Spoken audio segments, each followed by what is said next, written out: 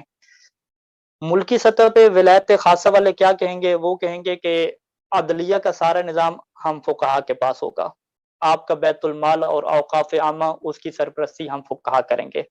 اسی طریقے سے فتویٰ دینا اور دین کو بیان کرنا، حلال و حرام کو بیان کرنا، وہ ذمہ داری بھی ہماری فقہا کی ہوگی۔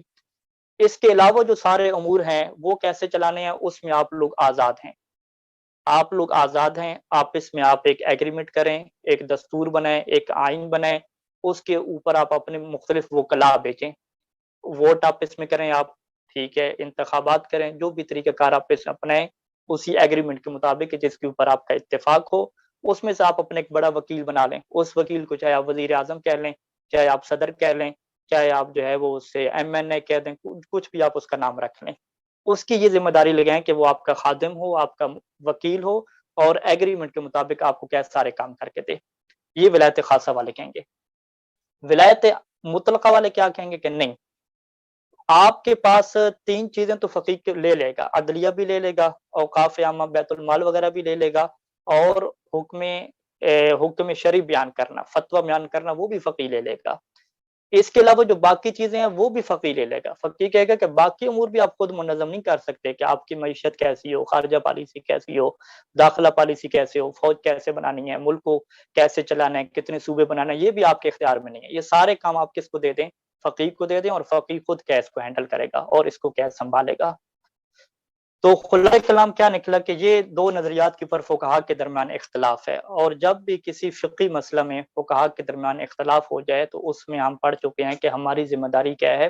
تو ان میں سے جو عالم فقی ہوگا اس کو کیا ہے اختیار کرنا ہوگا. آخری چند نکات.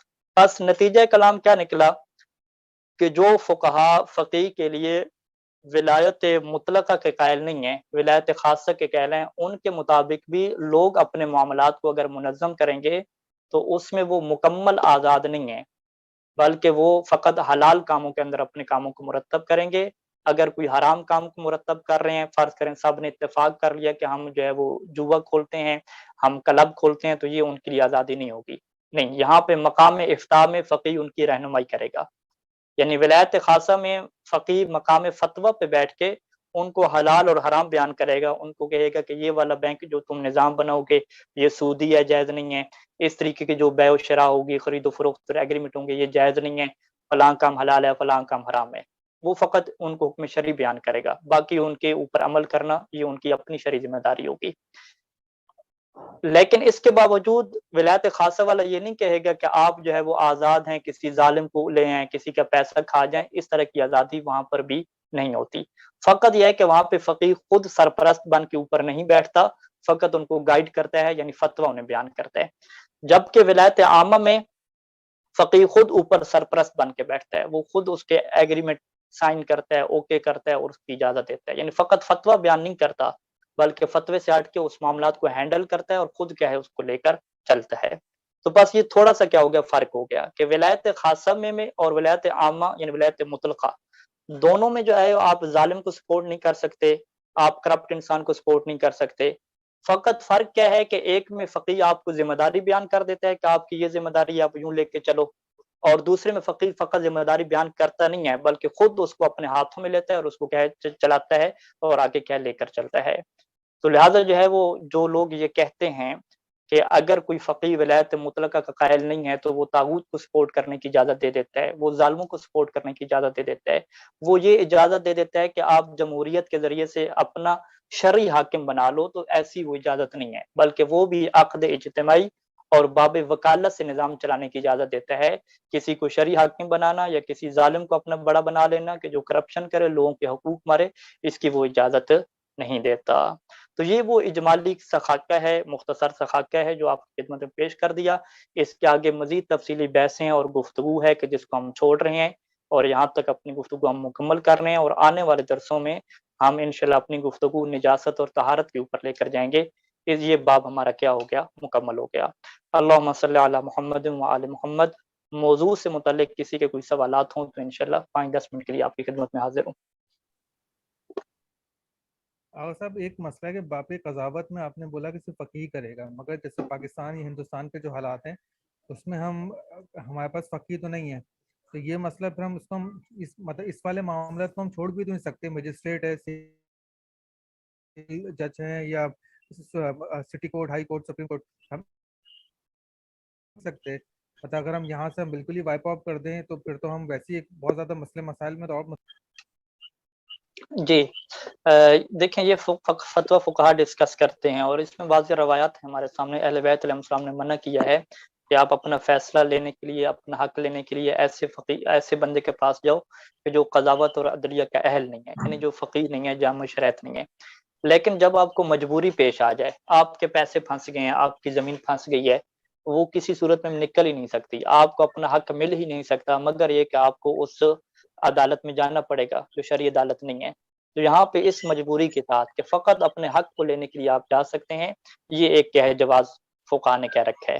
وگرنہ آپ کہیں کہ میری مجبوری نہیں بھی ہے, میں کسی اور طریقے سے بھی یہ مال اپنا لے سکتا ہوں, کوئی اور بھی میرے پاس راستے کھلے ہوئے ہیں, تو وہاں پہ آپ نہیں جا سکتے. یعنی یہ ایسی ہے کہ جیسے ایک انسان بیمار ہو جائے اور اس کا کوئی اور علاج کا طریقہ نہ ہو مگر یہ کہ اسے نجس دوائی کھانا پڑے گی، حرام دوائی کھانا پڑے گی، تو اس مجبوری کے تحت کیا وہ کھا لیتے ہیں تاکہ وہ صحت مند رہے اور بیمار نہ پڑے، لیکن اس کے علاوہ عام حالات میں اس چیز کی اجازت نہیں ہوتی۔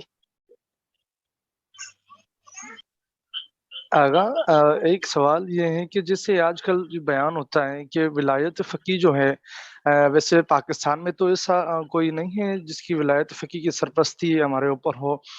جیسے آج کل بیان ہوتا ہے کہ رہبر معظم، اگر ان کی ولایت کو آپ نے نہ مانا، کیونکہ ان کی ولایت جو ہے نا وہ واجب ہے، اگر آپ نے نہیں مانا تو آپ منکر معصوم ہوئے، تو کیا ایسا ہے اگر ولایت فقی کو کوئی نہیں مانتا تو کیا وہ منکر معصوم ہوا، امام کا منکر ہوا؟ نہیں، ایسی کوئی بات نہیں ہے، یہ چونکہ ان کو پتہ نہیں ہوتا ہے اس چیز کا، اور وہ یہ سمجھ رہے ہوتے ہیں کہ شاید یہی جو نظریہ ہے وہ سب کے اوپر ماننا ہے۔ اب جو بندہ فرض کریں سید علی خامنئی کو عالم فقی نہیں سمجھتا، وہ سید سیستانی دام ذل العالی کو عالم فقی سمجھتا ہے، تو وہ سید سیستانی کو جو ہے وہ ولی مانے گا، اور وہ تو کہے گا کہ باقی جو حکومتی معاملات ہیں اس میں سید سیستانی نے ہمیں اجازت دی ہے کہ ہم آزاد ہیں، ہم آپس میں کیا ہے کوئی اس طرح کا ایگریمنٹ بنا کے، کوئی قانون بنا کے آپس میں ملکی معاملات کی دیکھ بھال خود کر سکتے ہیں اور آگے لے کر جا سکتے ہیں اس کو۔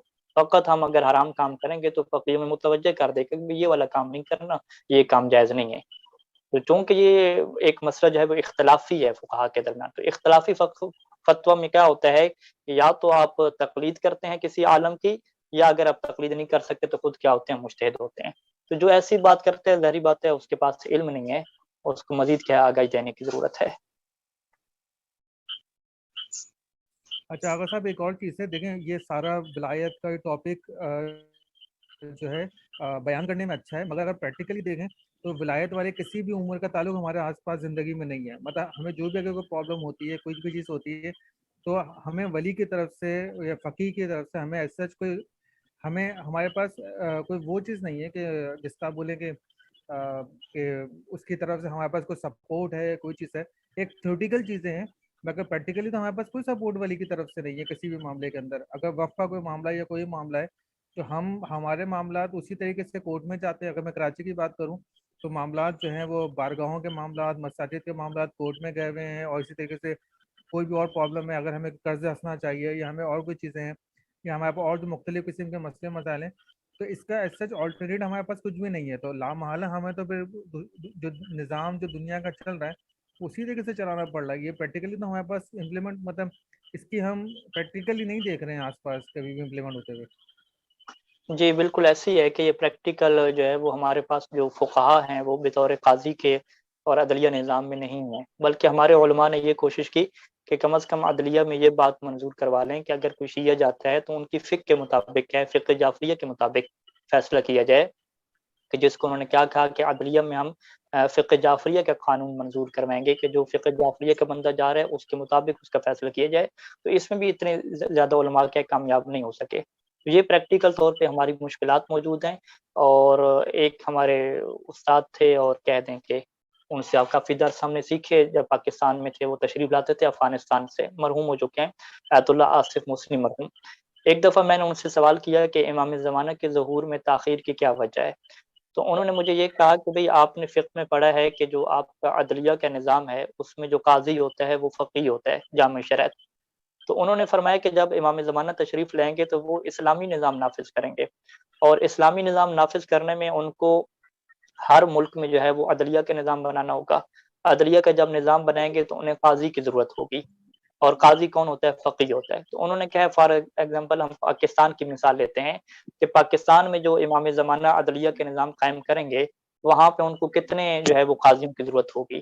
تو انہوں نے کہا کہ ایک اندازہ لگا لیں کہ 300۔ تو 300 فقہا کی آپ کو ضرورت ہے پاکستان میں کہ جو آپ کے کیا ہوں، قاضی ہوں، جو اسلامی قضاوت کریں اور شرعی قضاوت کے مطابق لوگوں کے فیصلے کریں۔ تو انہوں نے کہا کہ کیا آپ کے پاس 300 قاضی اس وقت موجود ہیں پاکستان میں؟ ہم نے کہا کہ نہیں ہے۔ انہوں نے کہا کہ جب پاکستان میں 300 فقہا آپ کے پاس موجود نہیں ہیں تو پوری دنیا میں کتنے فقہا کی ضرورت ہوگی؟ تو جب افراد ہی نہیں ہیں تو امام زمانہ آ کے کیا کریں گے؟ ان کے پاس کوئی بندی نہیں ہے کہ جس کے ذریعے سے وہ نظام چلا سکیں، سارا کام انہوں نے معجزوں سے تو نہیں چلانا۔ تو لہٰذا امام کے ظہور کی آمد کے لیے سب سے بنیادی شرط یہ ہے کہ ہم علم دین کو عام کریں تاکہ بہت سارے لوگ ہمارا شعور حاصل کریں، فقہا جو ہے وہ بہت سارے لوگ بنے، تاکہ ہمارے معاشرے میں اتنا زیادہ علم پھیل جائے، علم دین پھیل جائے، فقہا بن جائیں، تو جب اتنے اچھے خاصے افراد تیار ہو جائیں گے تو پھر امام زمانہ کیا ہے تشریف لائیں گے، وگرنہ وہ تشریف نہیں لائیں گے۔ تو یہ ان کا ایک تجزیہ تھا، اور اس تجزیے کے مطابق آپ دیکھ سکتے ہیں کہ پریکٹیکل بنیادوں پہ ہمارے پاس کتنے افراد ہیں کہ جو امام کے جو ہے وہ اس طرح کے سپاہی اور معاون شمار ہو سکیں، کہ جو دینی حوالے سے تمام قوانین کو جانتے ہوں، ان کو اپلائی کرنے کے لیے قاضی اور جج بن سکتے ہوں۔ یہ واقعاً کیا ہے ہمارا المیہ ہے اور مشکلات ہیں، اور اسی کے لیے آپ لوگ کوشش کر رہے ہیں، ہم کوشش کر رہے ہیں کہ دین کی تعلیم کو پھیلائیں، آج کے دور میں خود پڑھائیں لوگوں کو، اور اس چیز کو پھیلائیں تاکہ ہم امام کے ظہور کی راہ کو ہموار کریں۔ سوالات اور ان کے جوابات آپ سے سنیں گے، اور پھر مزید جو ہے وہ نئے درس کا ہم آغاز کریں گے۔ تو گزشتہ درس میں ہم نے ایک موضوع ولایت فقیہ کو چھیڑا تھا، اور اس کے متعلق کچھ سوالات جو ہے وہ ہوم ورک کی شکل میں رکھے تھے آپ کے سامنے، کہ گزشتہ لیکچر کی روشنی میں آپ نے ان سوالات کے جوابات دینے تھے۔ تو پہلا سوال آپ کے سامنے رکھنے لگا ہوں کہ اس کے بارے میں آپ ہمیں آگاہی دیں گے اور بتائیں گے کہ آپ نے کیا سمجھا ہے۔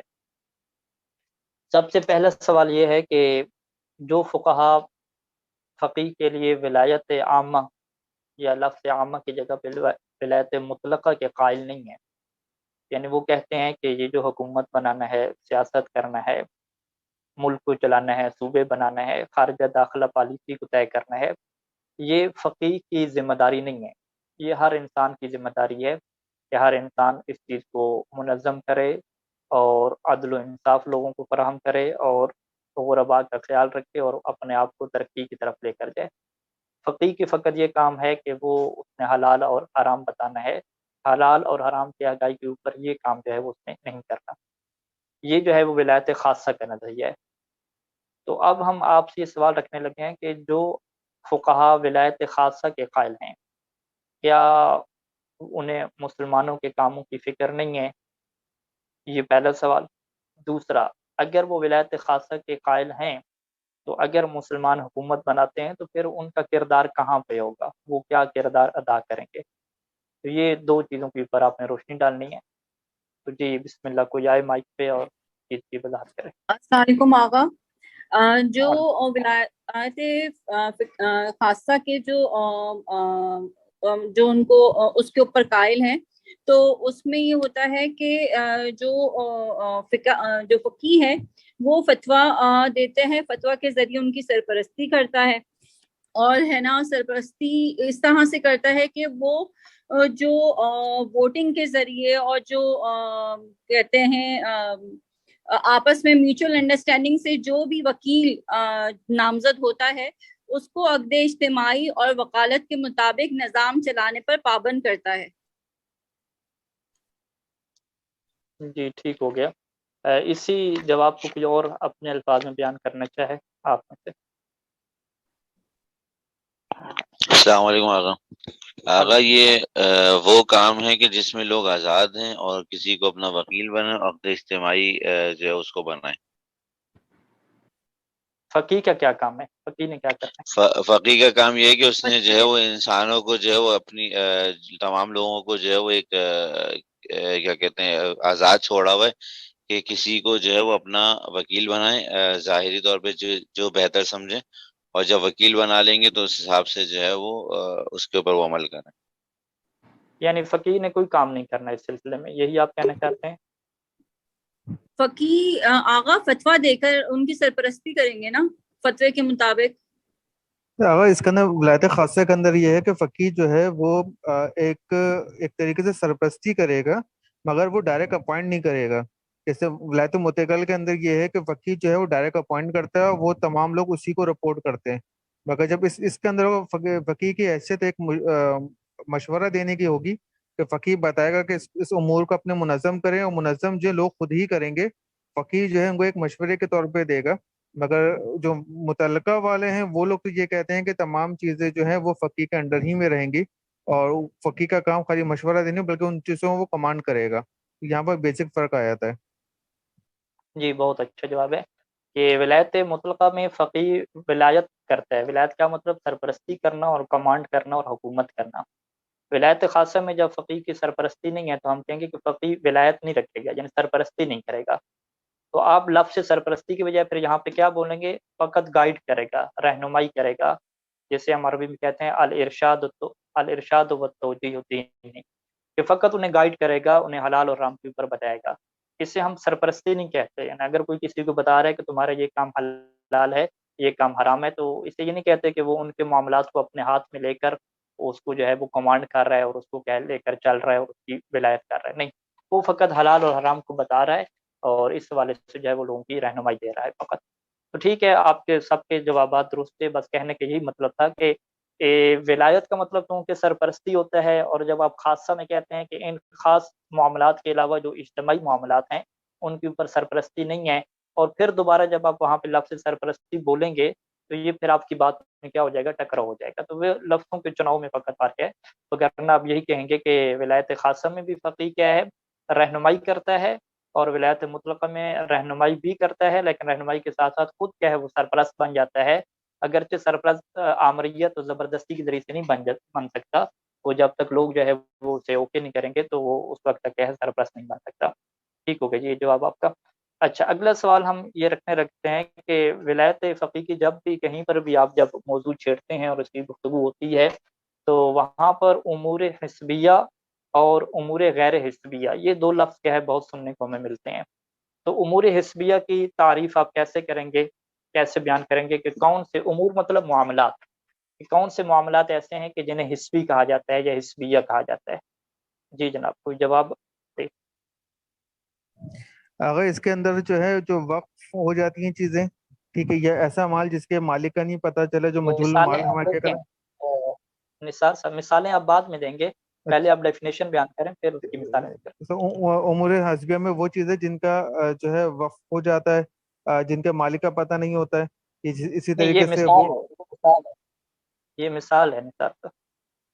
آغا ایگزامپل آپ امور حسبیہ ایسے معاملات کا اور یہ کیا حمیرہ رضوی صاحب آپ جو ہے آپ جواب دے چکی ہیں، محمد باقر صاحب دے چکے ہیں، نثار حیدر صاحب دے چکے ہیں، محمد حسن صاحب جواب دے چکے ہیں. آپ چاروں کے علاوہ کوئی اور بولے، ہم اس کو موقع دینا چاہتے ہیں. آغا صاحب یعنی کہ وہ السلام علیکم آغا صاحب. جی بیان کیجیے. آغا صاحب اس میں آپ نے بتایا تھا کہ امور حسبیہ سے مطلب مراد مطلب تین چیزیں، اس میں نا تین چیزیں مطلب کہ وہ ایسے معاملات ہیں، وہ ایسے کام ہیں لوگوں کے کہ جس میں نا ہمیں 100% یقین ہے کہ اللہ تعالیٰ جو ہے نا ان کاموں کو چھوڑنے پر کبھی بھی راضی نہیں ہوتا. پہلی تو یہ چیز. پھر دوسری آپ نے یہ بتائی تھی کہ وہ ایسے کام ہے کہ ان کو کرنے کے لیے ایک بندے کی ہمیں ضرورت پڑتی ہے، ٹھیک ہے، کہ جو ان کی سرپرستی کرے، مطلب کوئی بڑا بن جائے، ان کاموں کو چلائے اور مرتب کرے. دوسری یہ چیز ہے. اور تیسری چیز یہ ہے کہ اللہ نے ان کاموں کے انجام دینے کے لیے کسی بندے کو خاص طور پر بڑا نہیں بنایا ہوا. یہ تین چیزیں امور حسبیہ میں. پھر آگے سے وہ ہوتا ہے کہ کون سے کام جو ہے نا امور حسبیہ میں شامل ہے. وہ پھر ہے کہ وقف عامہ ہے، یتیموں کا مال ہے، اور مجنون اور پاگل کا جو مال ہے. اس حوالے سے پھر آپ نے بتایا تھا کہ یہ ہے تعریف اور پھر یہ تین. ٹھیک ہو گئی یہ جامع بیان کر دیا. ٹھیک ہو گیا، ہم اگلے سوال کی طرف آتے ہیں. یعنی یہ سوال بڑا واضح ہو گیا. ٹھیک ہے، میں چاہوں گا کوئی اور اس کو اگر بیان کرنا چاہے اپنے الفاظ میں. بنی زہرا آپ بیان کیجیے. آپ پہلے مائی کا میں نے بھی آگا یہی بیان کرنا تھا، سیم ہی ہے. جی سیم ہی ہے. تینوں یہی. جی ٹھیک ہو گیا. چلیں ایک آخری سوال ہم لے لیتے ہیں اس موضوع کے اوپر، پھر ہم کیا آگے بڑھیں گے. جی آخری سوال یہ ہے کہ جب ہم ووٹ ڈالتے ہیں جمہوری نظام میں، ووٹ ڈال کے کیا ہم جو وزیر اعظم، صدر یا اپنے علاقے کا MNA یا نمبردار یا کونسلر جس کا بھی ہم انتخاب کرتے ہیں، کیا ہم اسے شرعی حاکم بنا رہے ہوتے ہیں کہ وہ ہر قسم کی ہمارے اوپر حکومت کر سکتا ہے، چاہے کوئی کام الٹا کرے سیدھا کرے؟ کیا ہم اس کو شرعی حاکم بناتے ہیں ووٹ دینے کے ذریعے سے، یا کیا بناتے ہیں؟ فقہی مورد میں اور ولایت خاصہ والے مورد میں اس ووٹ دینے کی حیثیت کیا ہے؟ آپ اس کو کیا کہتے ہیں؟ نہیں اگر اس میں تو صرف ہم وکیل مقرر کرتے ہیں، حاکم نہیں بناتے. وکیل مقرر کرتے ہیں، حاکم نہیں بناتے. یہ شارٹ کٹ جواب واضح ہو گیا. اچھا، جتنے افراد ابھی بول چکے ہیں ان کے علاوہ کوئی اور بندہ ہے اس سوال کا جواب تھوڑا تفصیل سے دینا چاہے؟